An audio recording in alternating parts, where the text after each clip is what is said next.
This is the May 22nd, 2014 meeting of the Buzzards Bay Action Committee. Welcome to everybody who is in attendance this morning. First up, we have as a speaker today Elizabeth Gladfelter from the Falmouth Conservation Commission, who will be discussing the creation of the Black Beach Great Sippawisset Marsh District of critical planning concern and the implementation and success of current DCPC regulations.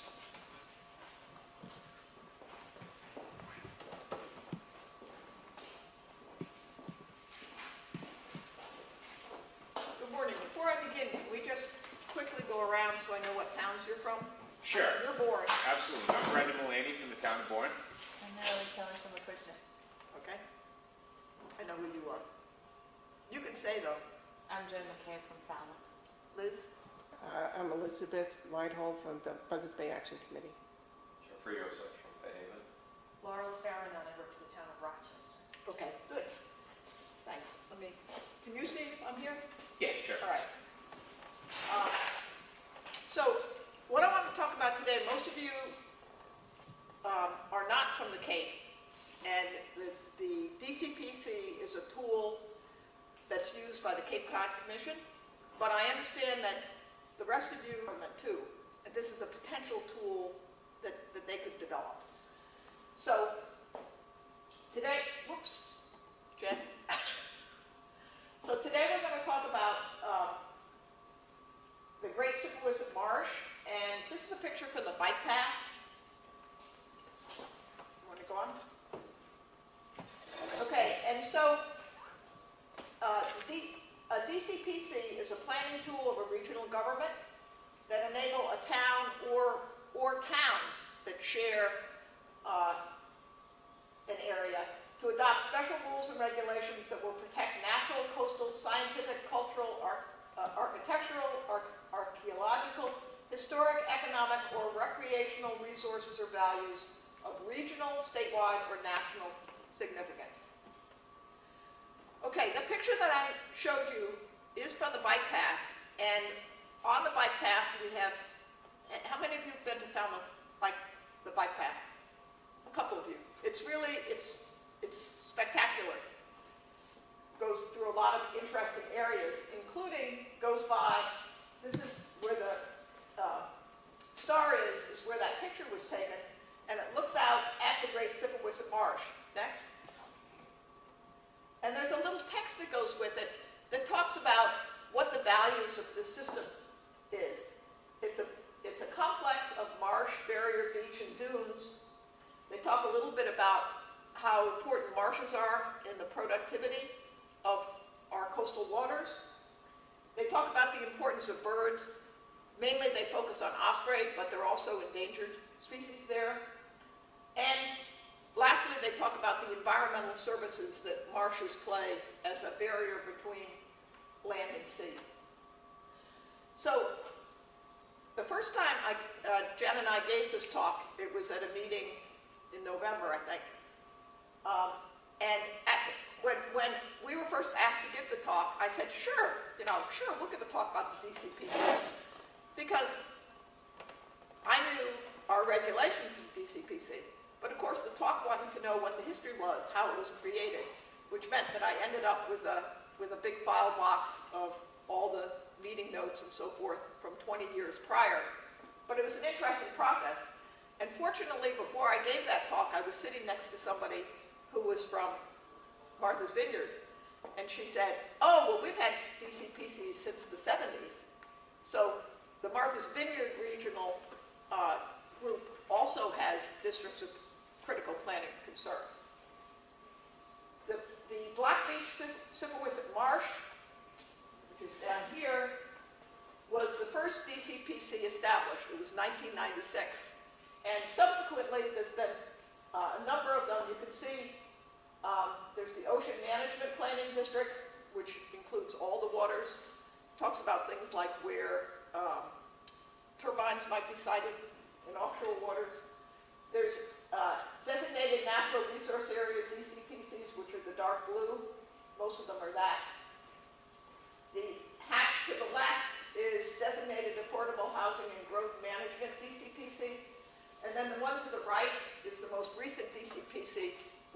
fertilizer DCPC, which regulates the use of fertilizer basically in buffers to wetland resources. Next. Okay, you all know where Falmouth is, and this is Black Beach, Great Sipawissa Marsh is located in West Falmouth. Next. And this shows the complex of wetlands. Want to point out that's West Falmouth Harbor. For those of you who aren't familiar with Falmouth, this is the Falmouth treatment plant, which of course I'm sure you've all heard. There's been a lot of Buzzards Bay interest in the treatment plant.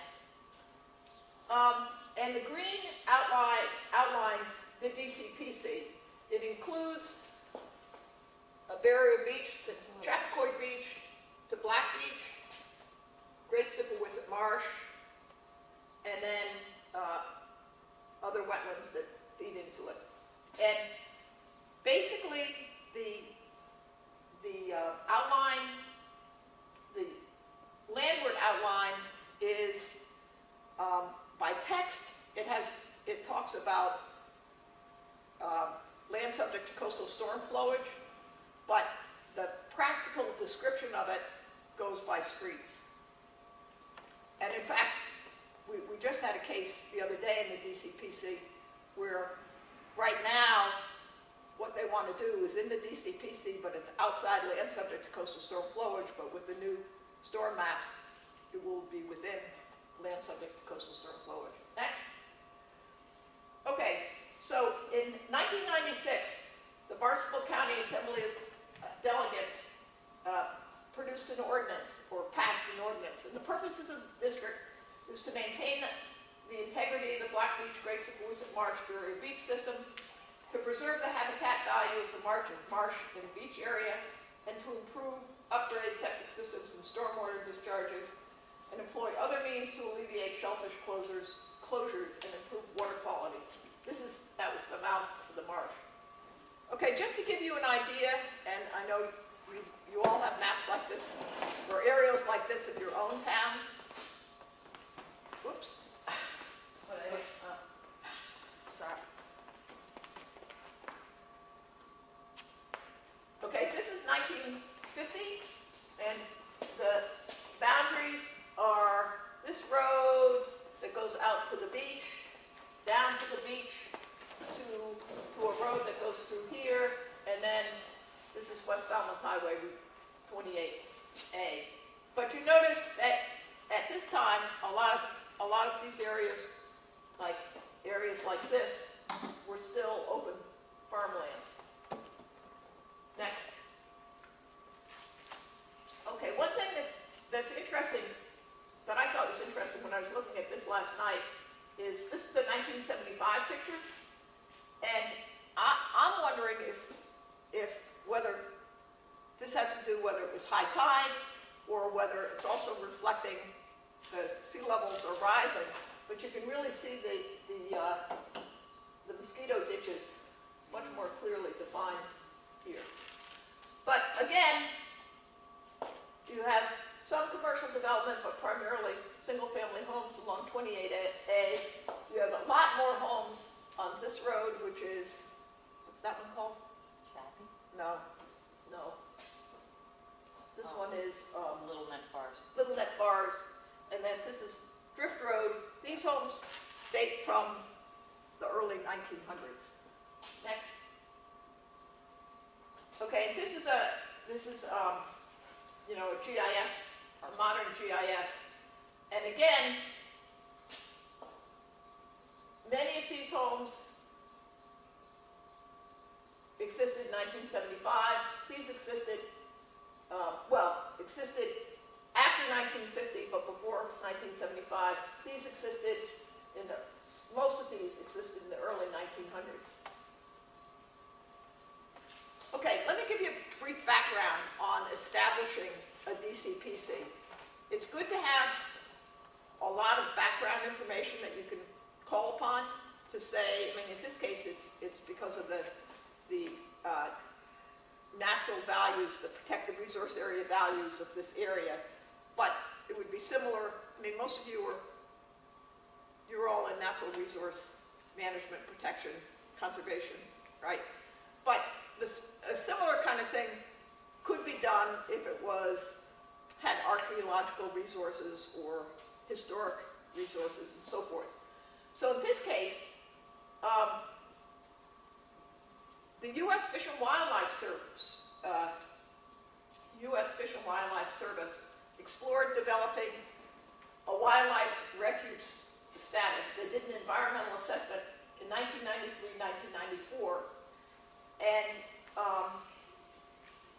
so that plan was available. WHOI, MBL, the Boston U Marine Program did and are continuing to do ecological and nutrient studies there, more than 100 publications. Probably even better study than, was it your marsh or I guess the Sandwiches? Scuffin Marsh? The marsh behind,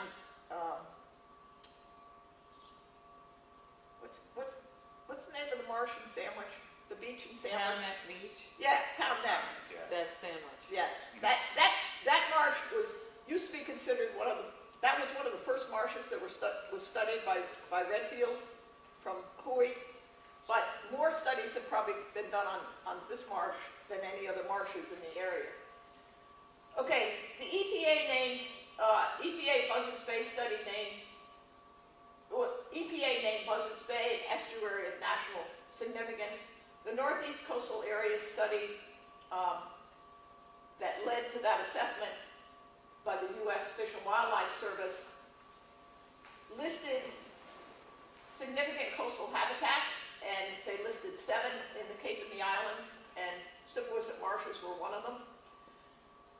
The Mass Division of Marine Fisheries Sanitary Survey report in 1993 listed this as an important resource.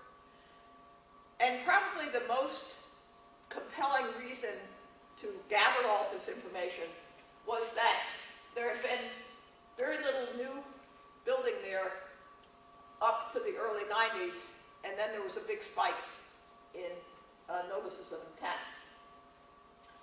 Okay, the other thing is, it's a natural and man-made hazard district.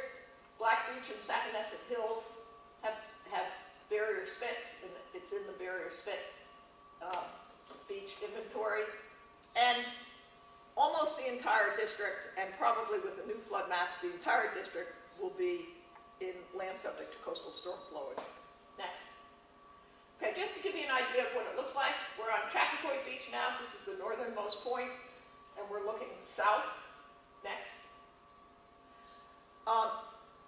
Actually, until this winter, I had never walked this beach, and I was amazed to see these little islands. Again, it's a question of what was done this was probably the 40s or 50s when these little islands were created, and obviously storm waves are wrapping around to either side of these.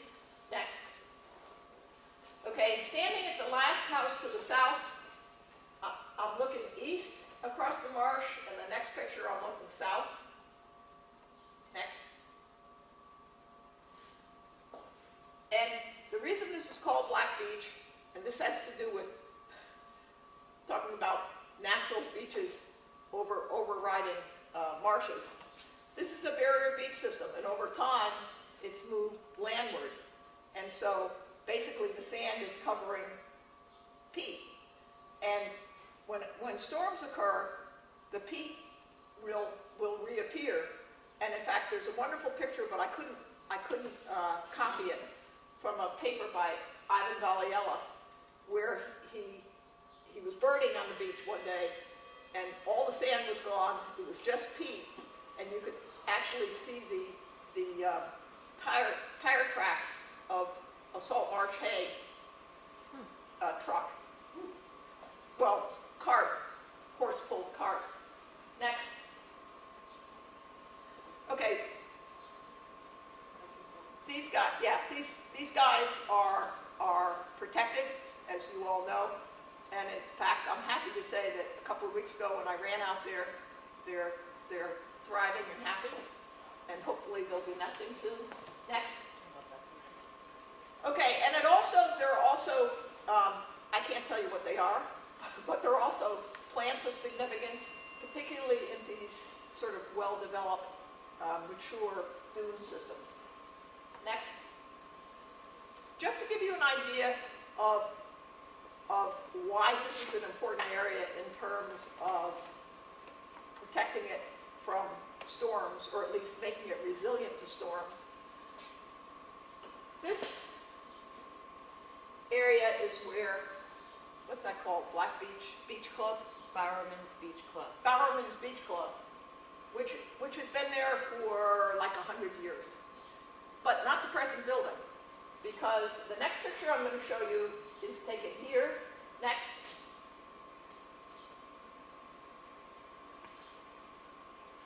This is Bowerman's Beach Club. This is what it looks like present day. This is Bowerman's Beach Club sitting on this lawn all the way across West Falmouth Harbor in the 1938 hurricane. And the stories are that much of the south part of West Falmouth Harbor is very shallow, and that hurricane took a lot of the dunes and dumped it into the harbor. Next. Okay, so it's a good idea to have this, and I'll tell you what we're enabled to do in terms of our regulations, our local regulations. But it's not an easy process. So, District of Critical Planning Concerns, this is the process by which these are established. Someone, either the town or the Cape Cod Commission or county commissioners or assembly of delegates, makes a nomination.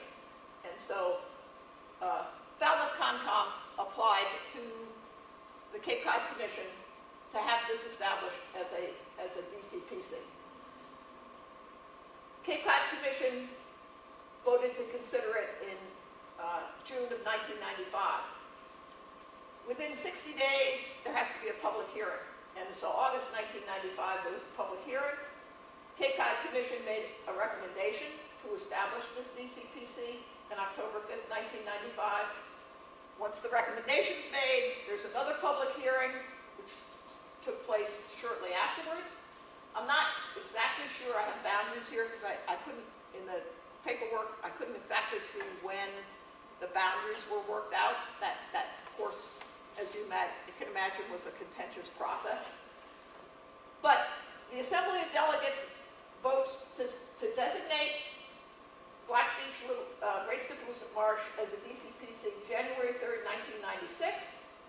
The Conservation Commission, during this process, thought that this was going to come up, so they were poised to start having meetings, and they had something ready, a town meeting article ready, town meeting Article 61 in November 1996, and they added this to the bylaw. They added special protection for Black Beach, Little Sipahoosett Marsh, DCPC. I will tell you, in my research, I talked to several people who were involved in this process.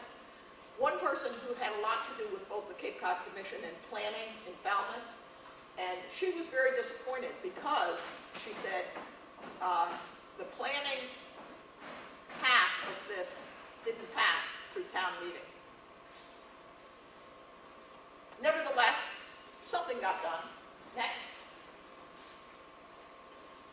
So here's the DCPC, Black Beach, then the barrier spit, Great Sipahoosett Marsh. Next. Okay, so the town meeting bylaw change passed November 18th, 1996, and in the Black Beach, Great Sipahoosett Marsh District of Critical Planning Concern, the following resource area values are expressly protected. And I highlighted, there's a lot in between, but limiting of development in flood zones, protection and enhancement of existing vegetated cover in order to maintain water quality and wildlife habitat, improvement of existing stormwater runoff discharges, and minimizing the impact of new development, reconstruction, and/or expansion. Next. Okay, and once those bylaws or the development of that bylaw, after that bylaw passed, then there were 15 public meetings there was a special DCPC advisory committee. The Falmouth Concom voted on April 17, 1997, the Black Beach Great Simplewisset Marsh regulations. So these are regulations above and beyond our regular Falmouth wetlands regulations. Next. Okay, so again, this just highlights those areas that I said were the purposes of this district. We want to limit development. We want to improve wildlife, water quality and wildlife habitat, and much of that's done by enhancing vegetative cover, improving stormwater runoff discharges, and minimizing impact of new development. Next. Okay, so how do we do it? And I'm just highlighting a couple of the regulations, and these are ones that we've actually, we could go for a year or two and never see a DCPC project in front of us. Lately, we've had several, some of which have gone to court. Okay, so the first is additions which exceed 25% of total gross floor area are subject to the provision of FWR 10.39. Okay, all single-family dwellings built after July 1st, 1989, multifamily dwellings and non-residential structures are subject to DCPC regs regardless of the size. Exemption from FWR 10.39 does not exempt the applicant from any other provisions of FWR 10.00. So small modifications to houses prior to 1989 might exempt them from DCPC regs, but everybody who's doing something here, since they're in land subject to coastal storm flowage, is going to be subject to regular regulations. Next.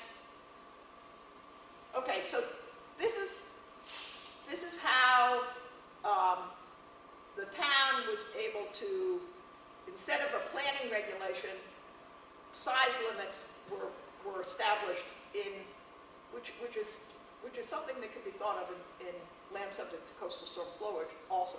But size limits were built into the regulations. So one of them is limiting area to be permanently altered to either 6,000 square feet or 10% of the lot size, whichever is greater. And some of the lots here, a lot are an acre, some of them are 2, some of them are up to 10 acres. If the altered area, now this is sort of a token giving back. If the altered area is greater than this value, then we call 10% DCPC planting is required. So that if the altered area is greater, say the altered area is 10,000 square feet, then 4,000 square feet is greater than this, so 400 square feet of planting has to be put in. Now, to me, this doesn't seem overly burdensome, and it doesn't really require that much additional planning, but we recently had a case where people were near other resource areas, and so our buffer regulations are sort of the core of our regulations, in that buffers in our local bylaw are considered regulated resources, and the way we redid our buffer regulations 5 or 6 years ago, and here was our thought. People are going to want to have expansions, especially if you buy a little shack and you want a bigger house. Some people want, of course, much bigger houses. But this is what we thought. If people want to have an expansion, an increase in impervious surface, that has to be balanced by mitigation planning.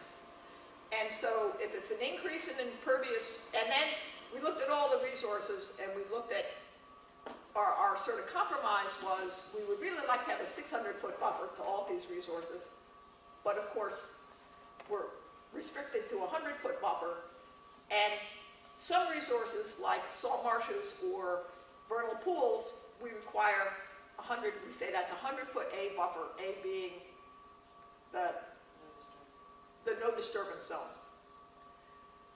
And so you have a 100-foot A buffer, a 0 B buffer. For something like, let me see if I can remember one, coastal bank, non-eroding coastal bank in the velocity zone has a 50-foot buffer. Yeah, non-eroding coastal bank in the velocity zone has a 50-foot A buffer. So 50 feet from the top of the coastal bank is no disturbance.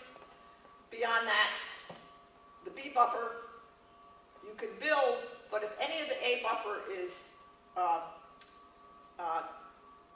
not naturally vegetated, you have to put vegetation, you have to put buffer vegetation there. The problem is, most things in Falmouth, most things in your town are within that A zone, and so we don't allow people to go any closer, and anything in the A zone, any expansion in the A zone has to be planted in the A zone at a 3-to-1 mitigation. Any expansion in the B zone is a 2-to-1 mitigation. So getting back to this point, this was a project that required buffer plantings, and in addition, we required DCPC plantings. They wanted to get a twofer. Since they were putting in buffer mitigation, they didn't want to have to do DCPC mitigation. It went to court, and our decision was affirmed. Next. Okay, the other, this was another case we had recently, was increased buffer widths. So for all these normal wetland resource areas, land under ocean, land under water bodies, salt marsh, land under salt pond, land containing species that are endangered or threatened or special concern, freshwater wetlands, land under water bodies, or vernal pool. A buffer of at least 200 and no more than 300 feet is required unless otherwise specified. Now, we have areas where the argument is, well, your requirement is only 100 feet for a salt marsh. But this is in the DCPC. And we say, well, in the DCPC, you already have a 200-foot buffer, and because of the DCPC regulations, you have to maintain a 200-foot vegetated buffer. Next. Quick question. Yep. You might have said it and I missed it. Who administers the DCPC regulations? We do. The Concom. Yep, it's part of, it's chapter 1039 of our regulations. Thank you. Yep. And I just put this in, we're almost over, and I'll be happy to answer any questions. But just to show you a few cases, the one on top, that there's a house there where they wanted to reconstruct the house. And because of the buffer regs, the requirement for a 200-foot buffer to salt marshes, which are on either side, and the plantings that were required, all they could do was rebuild in the footprint, which they did. The second area I showed you is that without DCPC regulations, undoubtedly that whole chunk would be developed at this point. And the same thing with the strip to the south. But because of the increased buffer widths, we're able to maintain the integrity of the system, of the buffer to the marsh. Next. And that's it. This is it's a beautiful place to visit. In the beginning of your presentation, you talked about the farmland on that easterly portion, the historic. What is it? Does it still exist, or was that old salt marsh cultivated conservation, or is it a? No, it was farmland, and some of it's still open field there. Hay That's or- like behind the house that we had. Yeah, and some has grown in. I mean, there are little pockets of wetlands there that have wetland vegetation around it.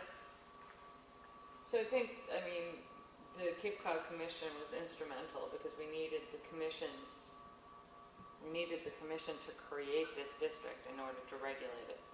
What part of the planning thing did not go through?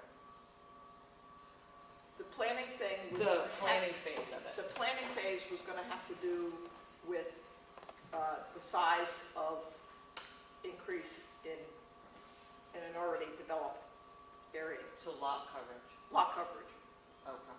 yeah.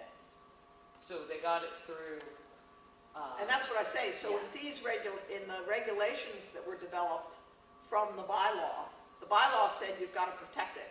And so the regulation developed performance standards that, normally we don't we don't say you can only expand 25% in the A zone. You can expand in the A zone until you've used up all for every foot in the A zone that you expand, you have to put 3 feet of mitigation planning. So that limits the amount of expansion there. But this does it a lot more. it's a way for towns to create special regulated districts, because at the beginning, we saw one that has a housing. Oh, right. It's Barnstable not- has a DCPC that's created around housing, Right. so Right. we can do it with anything. And Jen and I we deal with the regulations, like I say, we get little, we don't see them anything for 2 years, and then we get 5 in a couple of months, which I always say to the fellow commissioners, when it's in a resource area, it's a good idea to read over the regulation for that resource area in preparation for the hearing, because, you can't expect everybody to remember the details. Although Jen is pretty, keeps us on task, thank goodness. But these, I looked over, I asked Jen, I said, well, do they have DCPCs? And she said, well, I don't know. I said, well, do they even have a regional planning? And you do have a regional planning. And so, I don't know if any of you are involved with that. With Serpent? Yeah. Yeah. Are you? You're Well- involved with it? We're all kind of, I'm not a rep for my town, but we all use that, just the way we use the Pleasant Bay NEP. It's a resource that we utilize all the time. Right. But, I think you might talk to some of the people who are involved and suggest that they think about this DCPC. Obviously, like you, I think of natural resources first, but it can be used, and in fact, there's someone in town who's talked to me about certain areas of our town, maybe having a DCPC that combines historical and natural resource values, which I think would be interesting. I don't know that that's a project I'm quite ready to tackle right now, but That's what we have in Bourne-Dale Environmental Overlay District, which encompasses natural resources as well as, there's a lot of Wampanoag history in that area. So that was, I think, I don't know the details and the history of it that specifically, but yeah. that was shown on one of the slides that you showed. Yeah, Up in Bourne-Dale. Just right. south of Plymouth there. Right, right. And so, I think this is, it's one of the areas where if you have meetings, and this is something we suggested and found, the selectmen actually had a meeting about a month and a half, 2 months ago, and invited the chairman of all the departments together to talk about volunteer commissions, boards, et cetera, in town, about a lot of issues. But one of the things I suggested is, wouldn't it be, because I run into this all the time, somebody says to me, they're planning to take that tree down on the West Falmouth Harbor Highway, can't you stop it? And I said, well, I live in West Falmouth and I might care about that tree. I said, but as a member of the Conservation Commission, I don't have any authority to say anything one way or the other. So I suggested, why don't we have like a Saturday morning session where the chairman of all these, and I don't know how many boards you have in your towns, but we have like 30, but could say, you know, I would say in 5 minutes, our role established in the 1950s by the state originally was to manage conservation lands, and then after the Wetlands Protection Act, then we had a role as a regulatory body. And then I could just say, all hearings of the Falmouth Conservation Commission are heard simultaneously under the Massachusetts Wetlands Protection Act and the Falmouth Wetlands Bylaw.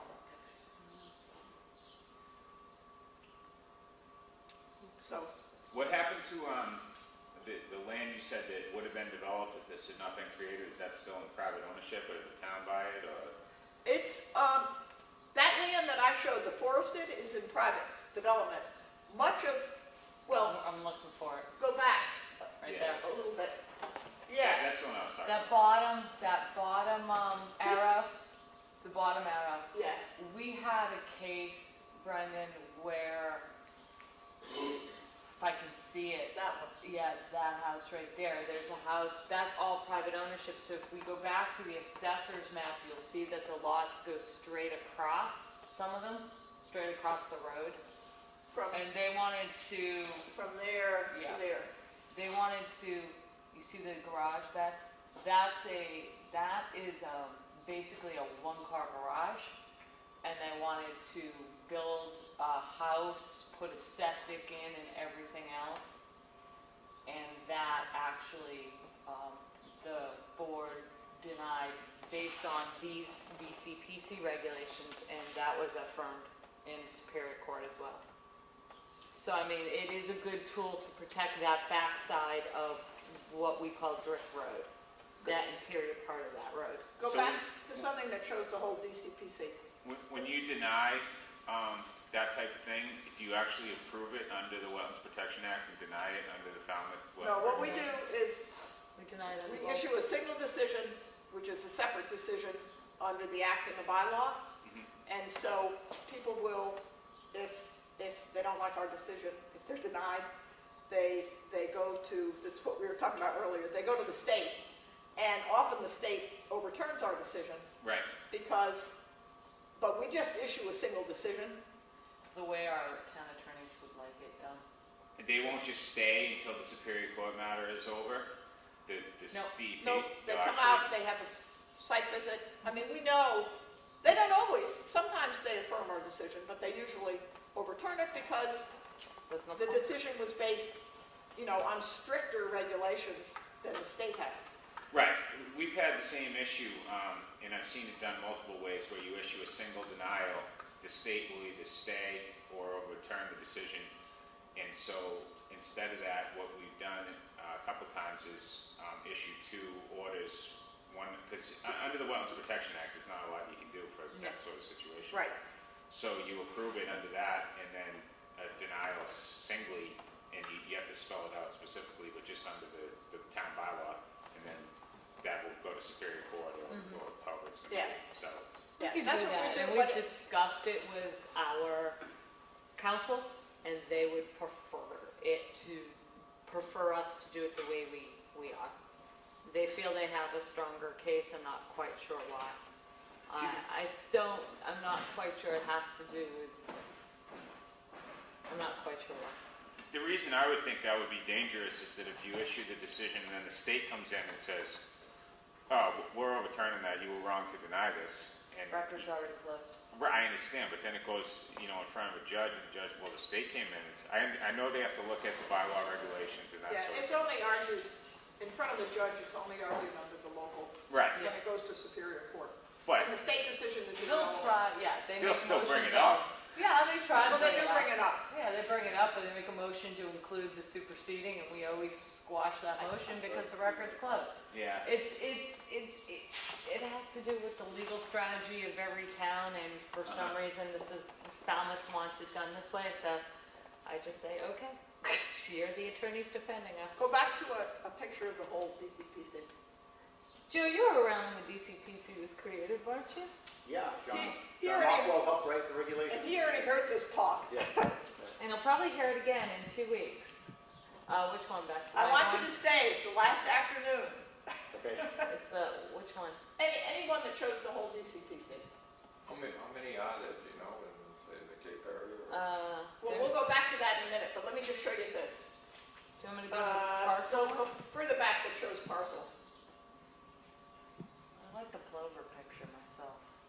I know you want a picture, copy of that, don't Yeah, you? I do. Okay, obviously, where their houses, that's privately owned.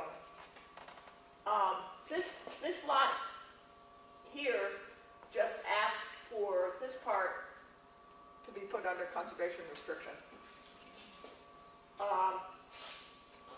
So some of these parcels some of them is town, some of the parcels here Salt pond. are private. Oh, These those are lo- private, These lower yeah. ones. These are, Audubon Society has some, and SPABS, Salt Pond Area Bird Sanctuary has some. So a lot of these are private conservation land. But the land down here is private. So it's mixed. I think it is a good tool to use to create these types of districts, and you can use them for anything, like you say. Yeah, I A mean, historical committee, is it the district or commission that wants to do the heritage trail? The group we're working with, Heidi, Historic Commission. Historic Commission. But the examples we gave are sort of recent examples where, under the Wetlands Protection Act and the Falmouth Wetlands Bylaw, what the people asked to do would have been allowed, basically increased development. But because of the DCPC regulations, that was limited. Or they could do the development that they wanted, but they had to put additional mitigation planning in. But that house, the garage to convert to a house. No one. And also the other house that had to stay in the same footprint. So as a regulatory tool, I'm trying to wrap my brain around, could you have made those changes to your wetlands bylaw, or it just gives you a lot more flexibility that you wouldn't have? It gives us a larger jurisdiction. So under the Wetlands Protection Act, your jurisdiction is 100 feet. That entire district is, so we could create a no disturbance zone or a buffer zone to a salt marsh in this district that, goes to 300 feet and say you can't touch that. Because we did have someone argue before us that, in the case of that garage, that, the normal Wetlands Protection Act and the Falmouth Wetlands Bylaw felt that 100 feet was sufficient to protect the salt marsh, so why would we employ a 200-foot buffer zone there? That was an argument they used. We, rebutted that argument, and we won. But there was another example, what we were talking about earlier. It is a pretty area out there. The argument was Gorgeous. that there's a stone wall. So one of the commissioners said, well, this is really flat, and with rising sea level, the marsh is going to move inland. And the engineer came back with pictures, and he said, well, but there's a stone wall, and the stone wall was like this high. And he said, that's going to prevent that. And I said, no. I said, there's going to be a marsh with a stone wall embedded in it. Right over.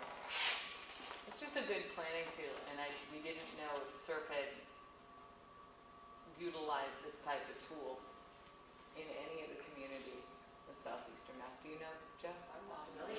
Yeah. But as I say, I was, thank goodness I talked to her before I gave the talk at the other meeting, the person from Martha's Vineyard, Right. to find out that they've been doing this since the 70s. Right. So it's something if you It's know authorized by people, the two counties. Pardon me? It's authorized by the two counties to do DCPCs. right, and so I'm thinking with the regional planning tool, with SERPED perhaps you could explore whether this would be possible. Serpent is You across, need legislation. yeah, 2 different counties though, right? Yes. So it's, yeah.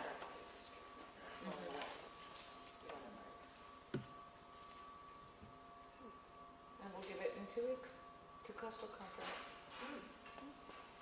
Very interesting, thank you. Thank You're welcome. Ben. All right, any other questions? All right, thank you very much. Okay.